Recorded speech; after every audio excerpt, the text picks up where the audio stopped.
nying Nyasaye maratego osana jaler motimona hono nyadichiel e okinyi majaber mar tich abich machal kod mar Pasaka. Chunya mor mondo anwang' thuolo mondo awuo kodi kendo nyadichiel. Osana emotimo mondo otimre maber. Onge gimoro maber madewasungi ni watimo. Ruoth otimo hono, osana no winjo pako kendo winjo dendo. Wanwang'ore kodi kawuono kuom ng'wonone e studio mar Lolwe TV. Kama pile wanyisi kendo ibed ing'eyo to kata ibe kineno to chunyi walo ni gini to en marwa. Kendo Ruoth osewale mondo bed karwa mar nyalo wach Nyasaye. Piny bedo joneno ka polo gwe tik ni en adiera. Wayalo Yesu simba e piny duto kendo nenowa kwa yalo wachni kuonde te e piny ngima. Erokamano ne jo Lolwe TV mano bedo gi thuolo machal kod kae to miyowa thuolo mondo wabi mondo wayalie Yesu. An mawuoyo kodi nyinga Pastor Benard Otieno, an wuod Wiso tajako chia makamenya e tie sikul Nyalieng'a kanyo. Nyasaye nowara, Nyasaye nowala, Nyasaye nopongi teko maro maler. Nyasaye nomiya thuolo mondo wira kod mo mondo ayal wach Nyasaye makelo ngima. Mane motimore na e odiochieng' machielo mar tich abich mondo awuoye kodi kendo mondo akelie ujumbe mar wach malong'o moganda mathoth osechayo to in to kopo ni mako to wachi nyalo loko ngimani kendo nyalo kelo ni ber. Adwana timni neno kapok awacho wach moro amora. An mawuoyo kodi ni kata wuoyo sani jothurwa mathoth nena. Ne nitiere weche moko manotimore e dalawa manyaka sani mako dhoga. Tawuoro ng'wono maduong' mane Nyasaye otimo. Ayieno sana nowinjo, osana timo, osana gwedho. Owinjore kod apaka, owinjore galama, osana to winjo dendo. Dine onge an mawuoyo kodi ni dikora onge. Osana timo na ng'wono maduong' mondo abed dhano e nyim ji. Kendo timo na ng'wono maduong' mondo kawuono akonye miere kod weche malong'o mowuok e lewa maro ma Nyasaye okelona. Adwana go erokamano malach ne jok mosechung' e toka nikech wachni. Chunya mor kodgi ahinya kendo amiyogi pongezi maduong'. Famili mara kamoting'o jaoda Mary Atieno gi nyithinda James gi mamoko, agoyo negi erokamano kuom jipo. Bende agoyo negi erokamano kuom chung' koda e weche gi duto te. Nyasaye mondo ogwedhgi mang'eny. Agoyo erokamano ne mamana moro maluoro ma papo lego komenya, iluongo ni Mama Mary Abwao. Mama na wiya ok no wil kodi, an agoni erokamano nyaka giko. An kod mama na maluoro manyara lego modak e piny Amerika, Mama Lilian Mokriek. Mama na erokamano, sechung' koda injili. Nyasaye mondo ogwedhi. Mama na Eunice Matunga Kasori Center Kadongo kanyo Kabondo. Mama na weche moko tek walame Nyasaye. Mama Eunice walame Nyasaye. Nyasaye dwa timo ng'wono, kik iluor kata tek machal nade. Kendo wadwa Kennedy abro timo ne gik madongo. Abro lamo ne Nyasaye, Ruoth biro chiwo dwoko. Adwaro ni mondo ago erokamano ne minwa bende maluor ahinya, mama iluongo ni Mrs. Obonyo. Ahero dende ni mino Yugis, owa nyim kowidi kanyo. Mama lamoni, kik iluor. Nyasaye biro chung' kodi weche matek. Owadwa Philip Anei mano jaote mar Israel Church of Africa, Suba. Owadwa Philip wuod Anei, alamoni. Ibise lamona. Nyasaye biro chung' kodi. Owadwa James Eliakim mar Roho Kwe Madhare. Wiya ok no wil kodi. Alamoni, ibise lamona. Nyasaye no chung' kodi ahinya. Owadwa Dan Owade, majayalo owadwa ma kamiluongo e dho nam, kendo semiyowa kanisa, chiwono nyaka lo mondo wagerie kanisa. Nyasaye mondo ogwedhe kendo seme kobudho ka en gi jaode manyare Imbo mamin Kevin. Nyasaye biro timnegi ono. Owadwa Dan ineno crusade be Nyasaye oketo kanyo no, wabiro yale Yesu ratego. Sana biro timo gik madongo. Erokamano kuom chungi injili. Chunya mor ahinya kod owadwa miluongo ni Michael Otieno Masiaga. entiere rehema OVC Dandora. Chunya mor kode. Sani aneno ka otemo tiro nyithindo skul ka kod kacha, to wadwa gimidwaro MCA no walamo ni Nyasaye. Ka Nyasaye dwaro mondo ibedi, onge gima notamre. Nyasaye no peny kodi kude matek nigo konde te, kendo iniyudi gimidwaro e nyim Jehova. Bolri abola Nyasachwa ni ibolruokne. Bende agombo mondo ago erokamano jo Lolwe TV, Sam Ochola gi Niko Kelo gi Lennox kod Hans kuom tich matek magisetiyo nikech Injili. Gimiyo dwondwa winjore kuonde duto, gimiyo oganda Nyasaye nenowa kendo gik malong'o timore e piny ngima. Nyasaye mondo ogwedhgi. Kaluwore kod thuolo, adwa nakaw thuolo ni makende ahinya mondo in bende bidong' thuolo mondo rom kodi kawuono. Agoni erokamano mang'eny. Imora kendo iberna nikech ikaw thuolo ni mondo ibedi. Okinyi masani ji ogwenyore wach Nyasaye, to in ikaw thuolo ni mondo ibed kanyakla mondo wawinjre weche moko mag Ruoth. Nyasaye no mondo ogwedhi, Nyasaye no mondo umi, Nyasaye no mondo telni. Adwaro ni kapok alamo, to in bende minena sani. Adwaro ni kapok alamo, to in minena mikaw thuolo ni mondo ibed kanyakla, go chongi piny mondo walam kodi kanyakla. Ibiro neno gik malong'o, ibiro yudo gigi ni ma jasigu no mai, kendo Ruoth biro dwoko. Kata jasigu no ramo gi weche moko matek, kotemo ketho ng'wono mar Nyasaye omiyi, iwinjo Injili ema golo gigo te, ok teko ni matng'ongo mar dhano. Nyasachwa ni biro chungo kodi. Mane emomiyo akwayi kama intie ni go chungi piny mondo walam. Nyasachwa kendo wuonwa, agoyo ni erokamano gokinyi. I Nyasaye malong'o, I Nyasaye maber. In kod ng'wono maduong', herani osiko kendo chwere. Ere gimoro kata achiel madiriwi nyimi mok long'o ma ok delosi Nyasaye. Ere gima osekethore modugore monjawre ma ok inyal choko mochak bedo gimoro achiel. Ere dala mosebam ma ok inyal duoke koriyo. Ere kijana mosekethore ma ok inyal timone oni kod ranyisi. Pok wayudo nyako mosegore piny ma paro ne olal, ma pachi orumo ni kokel kuomi ni to konwang'o chango mare. Ibiro chango nyithindi kikelo gik madongo. Jodongo seneni pile go chongi piga gibolore e nyimi kech gidwaro gimoro e nyimi. Mine oseneni ya Nyasaye, oganda mathoth oseneni giringo mondo gibi mondo timne gi ng'wono kod kech matuong'. Osana chungu kod gi weche te. Wapuoyi kawuono, wadendi, wating'o nyingi malo. Aseneno ng'wono maduong' mitimo nyaka ne anane ya Nyasaye. Ikela nyimo oganda mondo weche malong'o miketo kuoma mondo okony nyithindi Nyasaye. Erokamano sana kuom seyie kendo kuom setimo. Donje dala cha kod dala cha, donje pigi cha ya Nyasaye, yie donje pau cha ya Jehova, donje wi gode cha ya Nyasaye polo, kel kwe kar tija biashara ne. E ofisi ni bende donje ndara ka bende chopie, joma turi udi godo sipetende Jehova, donje ka joma timi ono ya Nyasaye. E utu tuet kende utu jela,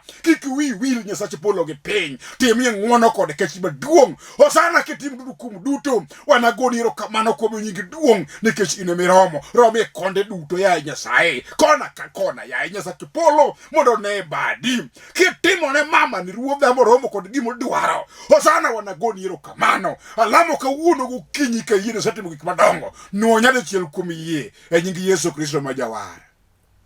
Amen. Awacho ni kama intiere, in bende wachie ni amen. Adwa somo wach mondiki e kitabu mar Ezra 4 matindo 14 gi 15. Wacho niya: to wan jotich ni ok owinjore waling' ka waneno kiketho nyingi. Mano emomiyo waseoro barua ni kwanyisigo wach mondo onon kitepe mondikie weche manotimore e ndalo ruodhi manokuongoni. Kirango kitepego to ibiro nwang'o ni Jerusalem en dala majang'anyo kendo majachand ruoth gi pinye. Bende jodalano osebedo kajemo kuom higni mathoth. Mano emomiyo ne oketh dalano. Koro ruoth wanyisi ni ka oger dalano mi ohinga mare orumo, to onge piny moro loka Yufrate manodong' e bwo lochni. Thuono wach madwa na wuoye gokinyi masani iluongo ni nonro. Thuono wach madwa wuoye iluongo ni nonro.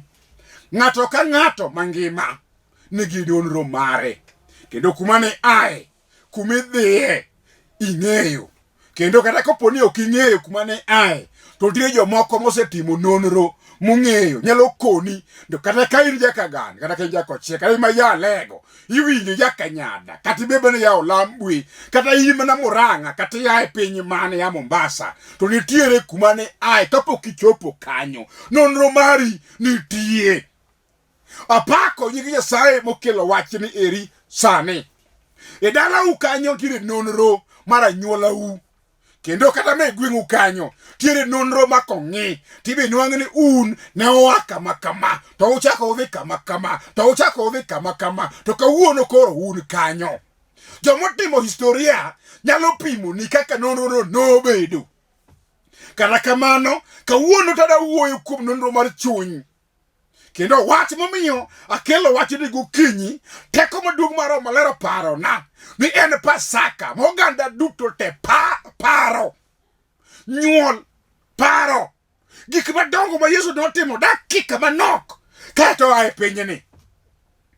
Nonyuole maber, weche te notimore kare, kata kamano sama nowuok ne ok yot. Nyuolne ne berberi, nokoro weche moko moro ne nitie, to sama nowuok ne ok yot jothurwa, ne tek. Omiyo ka notim nonro to noyudi gik moko manomiyo gigo timore te. Ndiko lerona ni ka gini polo kapok obiro e thurwa ka, to weche moko ne tek. Kendo dhano noseketho e puodho mar Eden ma Nyasachwa ni noriembe. Sama dhano noriembe, to ndiko lerona ni ya kuom ng'uono, kuom kech, kuom hera mani kind Nyasaye kod dhano, Jehova noneno ni ber ni dhano kik sandre, mondo chak obi mondo temane kama dhano nyalo duogo ire.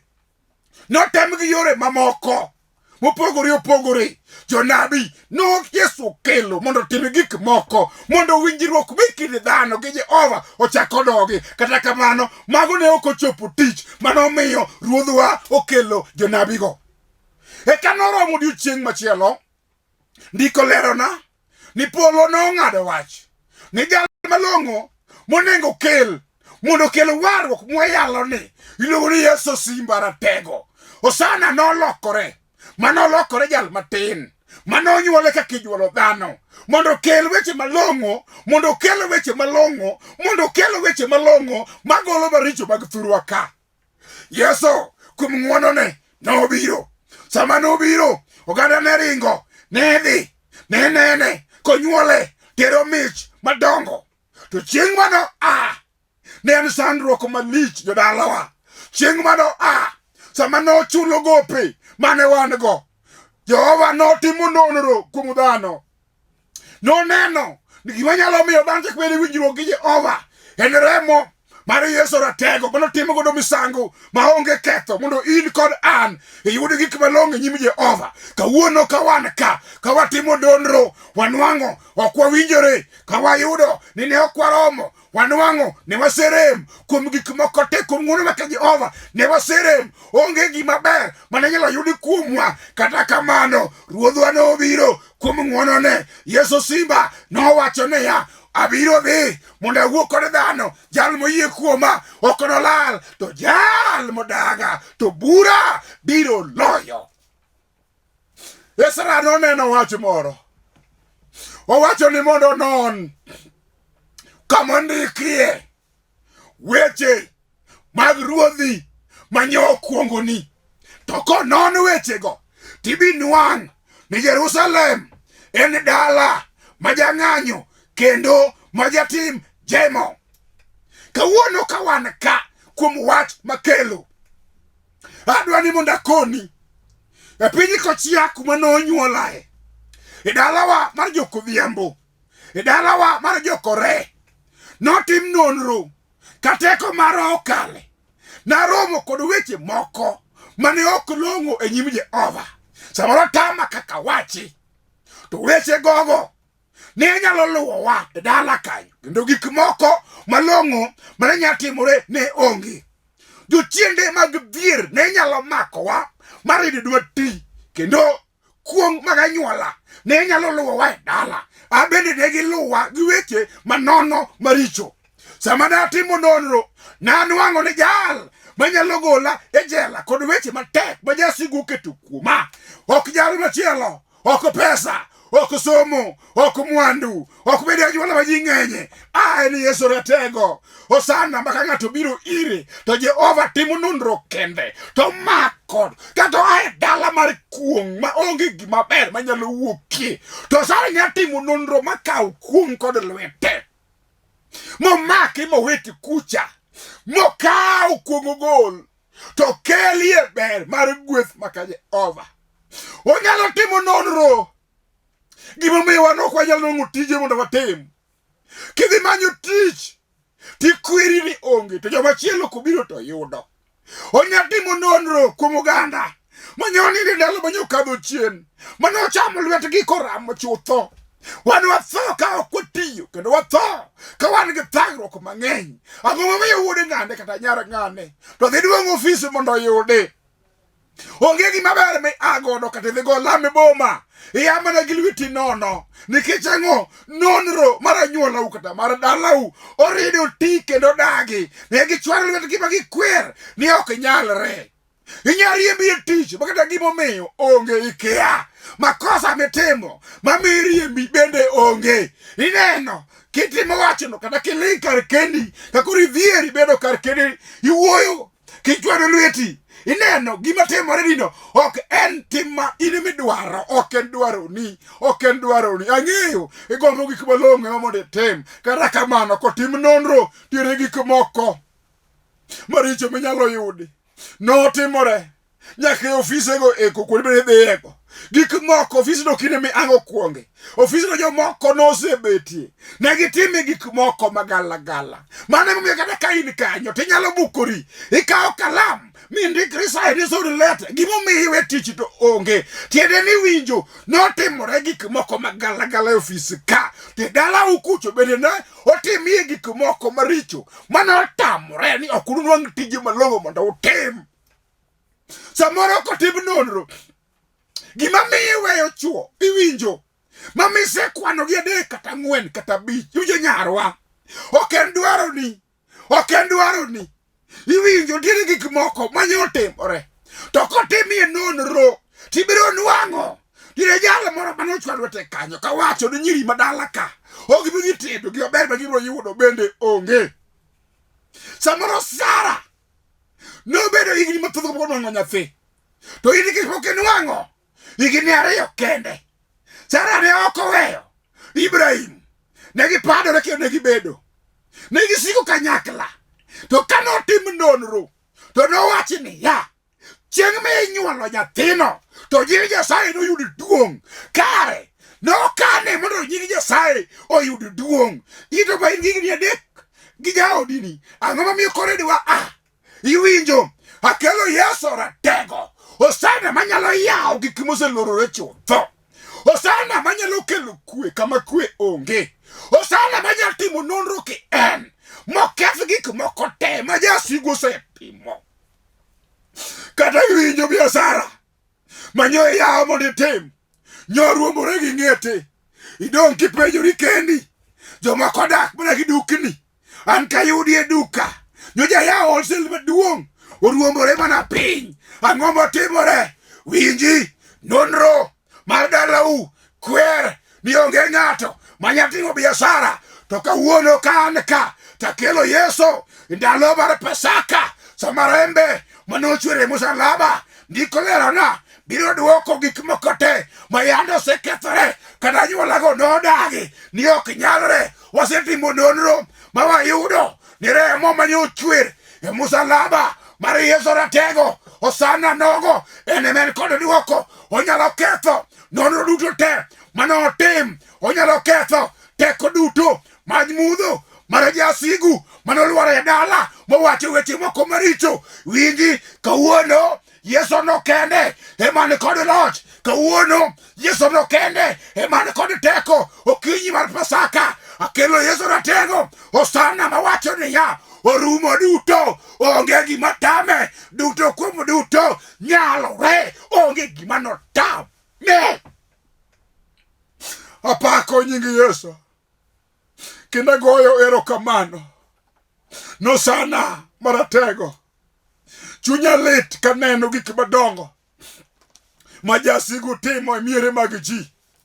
Aseneno gik maricho, aseneno gik moko long'o, aseneno nonro motim ma jasigu sethiane kolande weche moko nyaka ngima nyaka somo mag ji.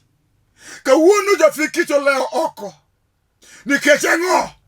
Notim nonro manoyudi ni jodongo go nowacho weche moko kendo ne gidagi ni ok nyalre. Kawuono akelo Yesu manyalo chiwo duoko. Yesu motimo nonro e dalau, gima tek manyalo tame onge. Erokamano Jehova, chunya ogeni aseneno gik madongo mitimo. Adwa somo wache mondike e kitabu mar Mathayo 21 matindo chiko. Ndiko lero joma notelo nyim Yesu kod joma ne luwo bang'e nokok niya, duong' obed ni Wuod Daudi, ogwedh ma biro e nying Ruoth, duong' obed ni Nyasaye e polo malo. Iwinjo e ndalo mar Pasaka kama Ruoth okadhe weche matek mana ni mondo kel mor maduong' e kit ngima miego Nyasaye duong'. Ma e ndalo wan bende wadachiko itwa, ma e ndalo modwa tiyo ne Jehova, ma e ndalo modwa rwake jawar e dhood chunywa. Wabiro kone weche moko, wabiro nyise gik malong'o. Wadonjo Jerusalem ma ugore mar mor. Dhano wacho ogwedh jalno mabiro nying Ruoth. Sama nodonjo Jerusalem, oganda mathoth nojako nyaka it yiende, ne gipedho piny ka gimigo nying Nyasaye duong'. Oganda mang'eny nolojo nyaka lewni eka ne gipedho lowo. Yesu idho punda gonyono gik moko kokadho. Kawuono kotim nonro, kitimo nonro, nonro bedo tim, ibitimo nonro e dalau kanyo, e odu kanyo. Ere gima dikel mondo Yesu akonya, Yesu ratego mondo idhie? Ang'o madikel? Oganda mang'eny osekelo dhier, oganda mang'eny osekelo gombo, oganda mang'eny osekelo thagruok, oganda mang'eny osekelo tuoche, oganda mang'eny osekelo kuong', oganda mang'eny osekelo gik matek mosemako ngimagi. In mwawuoyo kodi sani, ang'o ma ikelo? Chieng' onogo iwinjo mama moro okelo wach moro nyim Yesu, osebet higni 12 ka onge gima long'o matimore kit ngimane, mak mana iye machwer ka lwang'ni maratiglo fuye kata kama ji nitie. To chieng' onogo wacho ni tuo kawuono iweya. Sama nowuoyo kod tuo e nyim Yesu simba, to tuo ema noringo to nying Yesu nodong' kayudo loch manyaka chieng'. Omiya goni Ruoth erokamano kawuono ka wan kodi. En ang'o e Pasaka midwa timo kata midwa kelo e nying Yesu ratego gino mondo timreni? Nwang' gino obed gima sebet higni mang'eny, ok odewo nosekawo higni machal nade. Ok inyal loyo jaduong' mobed bath yawo higni 38 karito mondo pi otugre. To Yesu kone ne kawo pideni mondo idhiyo. Kawuono kawo nyathini, mama na podongo nyathi. Yesu wacho niya, mai mari, kawo nyathini mondo idhiyo. Iwinjo kijana misemanyo tisigo lam, kawo tijno mondo idhigo. Iwinjo nyako pok inwang'o odi manyinwang'o busekethorugo, kawo jaodi mondo idhigo. Kijana kawo dhako mondo idhigo. Gima tami kawo mago onge. Yesu wacho nonro osetimo monwang'o ni kuong' manyien moniyudo gigini e nying Yesu ratego. Kawuono oseketho ndoch mag mudho mag jasigu to kelo ber. Mowuotho kod ber, owuotho kod gik malong'o, osano timni ng'wono. Gima tame onge. Chunya mor kaneno yie mikawo riyudo gigini e nyim Nyasaye. Hosana Yesu ratego kaluongo nyingi, remo machwere musalaba matimo nonro kende. Kawuono mondo kel gik malong'o mondo wachaki bedo kod mor ka washangilia. Maka ndiko wacho niya, joma ne otelo gi joma ne ni chien nochagoyo koko mar mor ka wacho niya, ogwedh jal mabiro e nying Ruoth. Kawuono e nying Yesu ratego. Osana matimo duto kuom duto. Akelo ni wach malong'o, makelo ngima ne Jehova, makelo ni ngima, maparo mieri, matimo nonro nogo. Roho biro timo, obiro timo ni gik malong'o, kata ne kadhe chandruok machalo nade. Kawuono sana duoko gik mayano sanal mokethore, kata ne kadhe weche matek, kata obed kuk mag anyuola. Kawuono Yesu replace wach mar kuong'no kokelo e ber. Apako nying Yesu ratego. Osana pod ni kod duoko, obiro timo gik madongo, gima tame timo onge. Ananeno kotimona. Mianja neno kuom wachni. In bedo biro timo ni kawuono. Chunya mor kich isewinjo. Kendo isekawo gik malong'o. Nying Yesu mondo gwedhi. Nying Yesu mondo ting malo. Osana mondo gwedhi. Osana mondo tingi malo. Osana timni gik madongo. Kik ibed kod luoro. Wasetimo nonro. Roma osetimo nonro. Osana osetimo nonro. Obiro duoko gik manyose kethore te. Gigi meno se mai. Majasi wiye no se go e lwetoki kama. Molo e lweti molwar piny lo. Osana biro duoko. Gima no tame kawuono onge. Ndiko lero dane ya. Chieng' nogo. Wer midwa wer. Gini wende mag mor. Akelo mor e dala ni sani. Nikech ang'o. Yesu ni kod duoko. Akelo mor e odi sani. Nikech ang'o. Yesu timo nonro. Okelo gik malong'o. Kawuono akelo mor e yodi. Akelo mor e dalau kod gweng'u. Akelo mor e biashara mari. Akelo mor e ngimani. Nikech ang'o. Osana emokelo duoko. Oketho nonro manyo tim. Gijasigu manyo yudo. Ni kethruok lilo ema inirom go. Ok irom kod kethruok. Kawuono inirom kod ber. Osana osetimo gik madongo. Apako nying Yesu ratego. Man kod duoko e gik moko duto te. Nyingino mondo nwang' loch. Nyingino nwang' duong'. Kawuono godhiambo. Iwinjo mama na. Poko kethore. Maditam Yesu timo. Poko kethore. Maditam Yesu duoko. Poko kethore. Maditamo sana. Nying Yesu mondo paki. Nyingo sana mondo ting malo. Ayeni jawaro no pod nitie. Pod ongima. Mane momiya biro e nyimi kawuono. Ka an kod chir. Mondo alam kod Nyasaye. Mondo gik malong'o. Mondo timre ni. Kama intiere no. Bed ni weche moko nitie matek machalo nade. Nyasaye mosebiro. Osekelo duoko. Akwayi kuom ng'wono. Ni iye. Mondo igo chongi piny. Mondo walamu Nyasaye. Wuonwa kendo Nyasachwa. Osana matimo duto kuom duto.